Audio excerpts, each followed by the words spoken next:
morning. I guess it's the new year for everyone. It is my New Year's Eve right now. So welcome to my channel. My friends call me Jelly. I've been on a ketogenic journey for over 2 years now. I've lost 181 pounds. I have put about 16 pounds on, I think. Over the holidays since November, my dad had a heart attack. My mom had an episode with her heart. We've had a lot of stress. I stopped getting on the scale. I am someone that needs to be on the scale every day. I did do a carb up in the beginning of November before all this happened, it happened like during the carb up. And everyone said that would help break my stall, but it didn't. I didn't really put any weight on from it. I started it because I had gone up to 202 over a night. Like, I jumped like 8 pounds overnight. And this is something that happens with me a lot. So I'm like, okay, let's give that carb up a try, but it does not work for me. It didn't work. So I don't know for sure what the weight will be tomorrow, but tomorrow is my keto reset. So it is definitely, hold on, I'm having issues with trying to get the windows up, back up so you don't hear that roaring, but it's a little hot, even though it says it's only 60. I'm hot today. So we will see what I weigh tomorrow morning, and we will go from there, because it is a total reset. I'm had a few cheats here and there during the month of December. When I'm in Hawaii, I can cheat the whole entire month and not go up in size. The scale might go up 7 pounds, but I don't go up in size. However, I am very active and I sweat like a stuffed pig the whole entire time I'm there, even at night, because there's no AC, and we're walking 13 to 20,000 steps a day. So I am burning all the carbs I'm putting in my body, and it's not sitting in there. And I was taking my metformin like I should be. I've taken myself off my metformin because of a issue I'm also having. I have not really moved for 2 months. Literally, I really haven't done crap all because I've this weird thing going on with my head shaking. My whole left side of my body is pinched again or something. I have a CAT scan coming up. But, so, that being said, this new year I am going to be taking water aerobics classes. I joined the Y that just opened. Well, it opens on the 5th. I'm going to be using their treadmills. Once they tell me that it is safe and I haven't destroyed a disc or something in my body, I'm going to start using weights as well, at least the machines. I want to take classes. Not yet. I am too out of shape. My fibromyalgia is going insane the last 4 months. So the classes other than water aerobics is a no-go. There's no way I could keep up in a billion years. I need to get in shape better first. So I'm really excited about all that. 6 whole wheats. I'm doing a very more strict, more leaning more towards ketovore. But not as much cheese as some people eat on it. I'm only about 2 ounces of cheese a day. When I start going to 4 or higher, I get really sick. I don't think my body can handle cheese. So I do about 2 ounces of cheese a day. I'm not sure if I'm going to do like a spinach salad again or not during that period of time. The last spinach salad I ate, I had the worst heartburn and I threw up for like 8 hours straight within 30 minutes of eating the thing. I have a lot of allergies, and there's a lot of food I'm allergic to that I don't even know I'm allergic to until after I've eaten it. I've gone my whole life without eating spinach. I've only eaten it a few times this year for my keto process because iceberg lettuce was making me gain weight.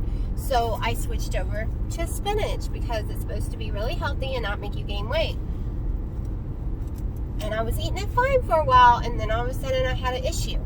Now, was it the spinach, or was it something else I had stuck in it because I put fresh mozzarella in it that day? But see, there's too many questions there, so it's why I'm going mostly ketovore, eating the foods and the ingredients I know does not make me sick, and then after the 6 weeks, I'm going to start slowly adding some stuff in. Now, I have cut out 99% of most foods lately, at least since the 27th, so I have noticed what affects me. I've noticed that blackberries will give me heartburn. It does not affect my weight, but it gives me severe heartburn. I also noticed that cauliflower gives me severe stomach pains. Not like cramping or gas, or it could be gas and I just don't know it. It is just a weird pain. And the scale usually goes up. Now, I am going to try a different brand.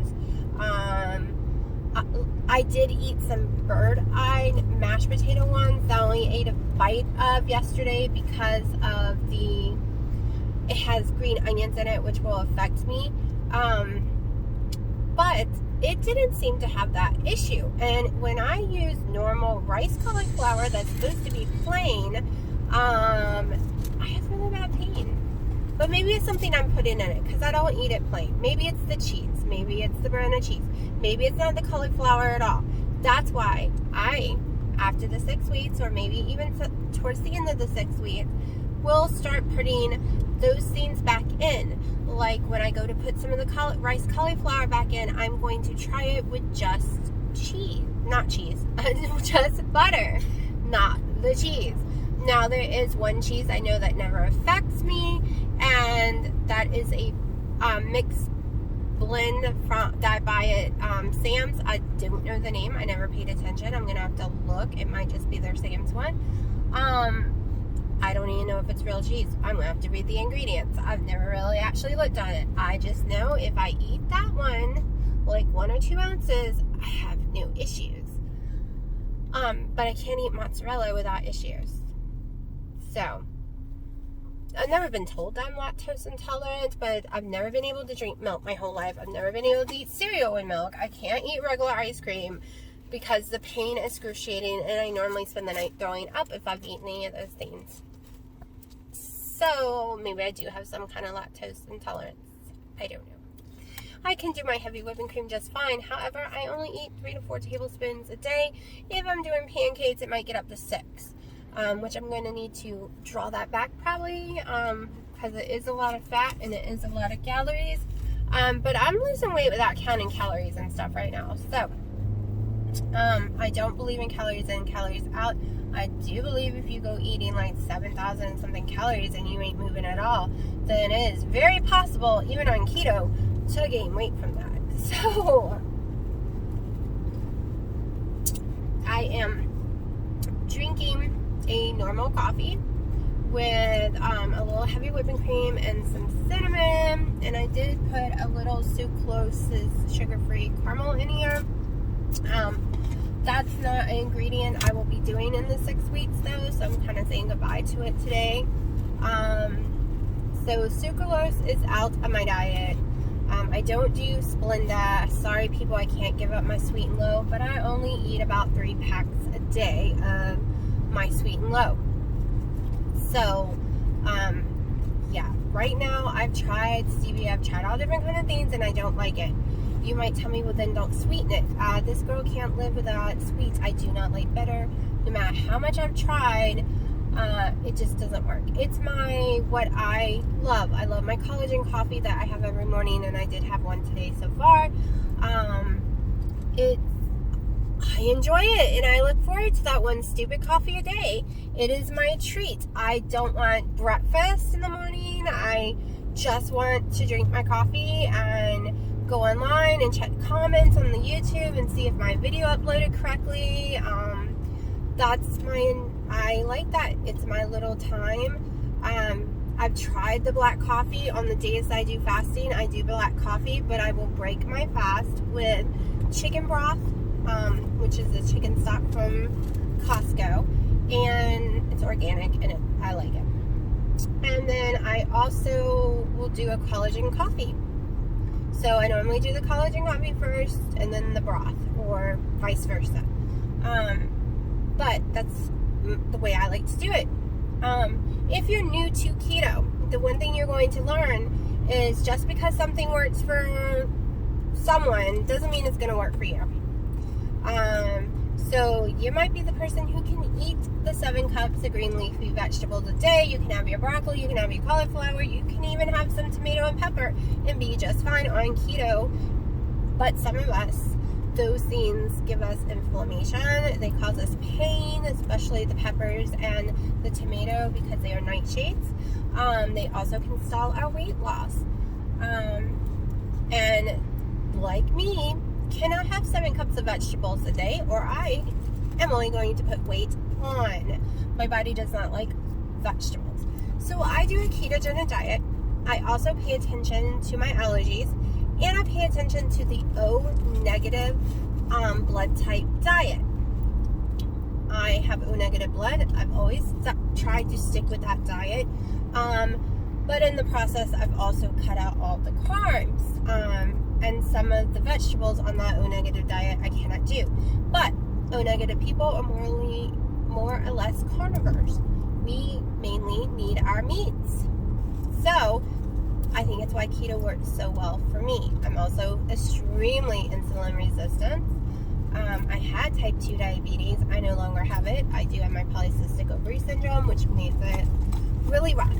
So if you're having issues and you're struggling because of whatever reasons, you have insulin resistance, or you just don't think you can do it, you can. That's what I'm here to say to you. You can do it. Even if you mess up, it's okay. Get right back on that horse. This is a journey. I don't think it's a diet. I don't call it a lifestyle yet. Maybe when I get to my goal, it'll be a lifestyle. But to me, it is my journey. I've been doing it for over 2 years. I started off at 368. My lowest was 187. I think it was yesterday. I was 204 or something. And yes, that weight went up. But this girl did not weigh since the beginning of November, other than here or there. I did not track anything other than carbs, and I went up on my carbs quite a few times because I was having severe GER. That's where the fluid comes rushing out of your body, basically, all your heartburn, your acids, and it's like you're throwing up 24/7. So I was eating a lot of saltine crackers at night to try to soak up some of that and calm it down. And it really messed me up, but guess what? There was no way I was surviving without it. No way. It just wasn't happening. I've come up with a solution now when that happens, but my brain did not think about that sooner. My daughter's sitting next to me in the car, and she's getting tons of texts. But my breakfast pancakes I use with the coconut flour, it is actually would help me soak all that up. If I have heartburn, I can use that from now on.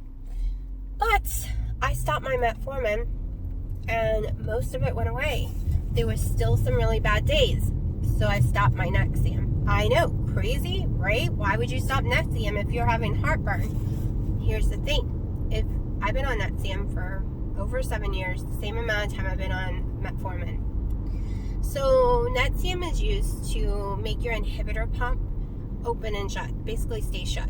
So what that means is the little thing in your stomach or wherever area has a little flap, and it doesn't work properly, and it'll open, and fluids and everything can make you sick and come out of your body. So Nexium is supposed to keep it shut.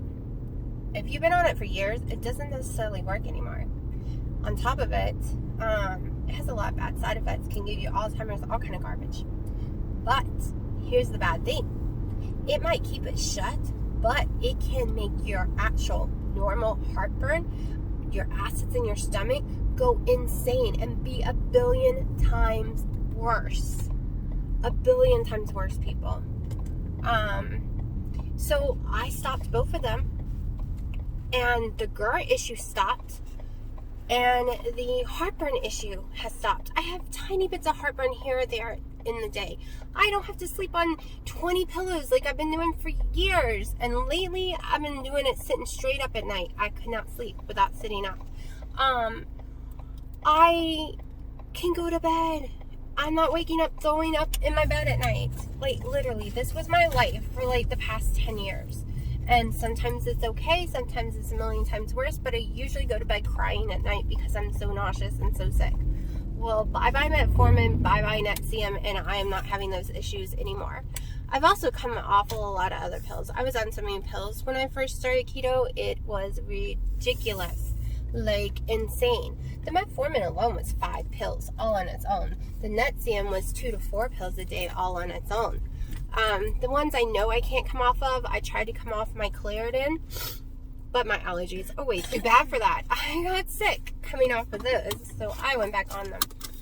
I went off my blood pressure pills. I do still have a little pill for my heart palpitations, but my dose is half the amount it was, and we are looking to lower it again and lower it again, and hopefully one day I can get off of it. If I go cold turkey, I could die of a massive heart attack. I might be stuck on the lowest dose for the rest of my life. Some people can never go off of it because your heart cannot beat properly on its own. So we will see in the future when I get to my goal weight if I can get off that sucker too. But I'm going to shut up. I need to run into the UPS place, and then we're running to a few more places. I promised to get my daughter. She's going keto. She was going keto on the first with me, but she's got a friend coming over, her boyfriend, and he eats tons of carbs. So I said I would buy them some food, and she doesn't want to eat something different right now than he does. So she is going to start on the 2nd, and I am doing my restart starting tomorrow. Well, I kind of have been trying to do it already. Like, I've been keto with no cheats at all since the 27th. I cheated on the 26th. I went to 60 carbs. So when I say I cheat, it's usually 60 carbs. Only occasionally has it been anything higher than that. But yeah, so tomorrow I'm having my weigh-in, and you're going to see all the new little things. Tomorrow's video won't be as exciting as day 2 because tomorrow is the beginning of it. So on day 2, you're going to see my little carb management apps. I'm going to put little inserts in the videos and stuff like that too. I'm going to add all that in. I'm going to get the little apps of my activity and stick those in. My weights will go up every day on there. So yeah, I'm really excited about the next 6 weeks. Here's my yummy breakfast. It seems to be working for me every day, so I'm sticking with it. I might go ahead and buy some more of this. I said I wasn't going to, but I'm losing 1 to 2 pounds a day right now eating this every morning. I'm going to show y'all. Let me see if it'll focus. Oh, hold on. Okay, so I got a phone call and interrupted, but maybe I can get a better view of the back now. Or not. It's not wanting to focus. Maybe it wants to focus on my pancake. Oh well, you can go online and look up the stuff on the back. Right now, it doesn't seem to be affecting me, but I'm not sure.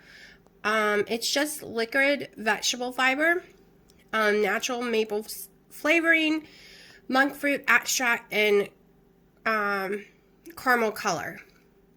I do the caramel too. I might go ahead and order another thing of theirs, their caramel. So we will see, because I really like these for breakfast. They really help with any of my sugar cravings, and they taste good, and they fill me up. Okay, so this is my dinner. I'm repeating 3 nights in a row. I am absolutely starving. It is 8 o'clock at night. I'm having my second collagen coffee. This is the second meal of the day. I kind of treat my collagen coffees as a meal. You'll only ever really see me eat 2 meals with no snacks. But yeah, so I've done good 3 days in a row. I'm lazy. This is what I got here, and I'm making it again. And actually, I really love it. Everyone else had pizza tonight, so I wanted to eat something I think is yummy.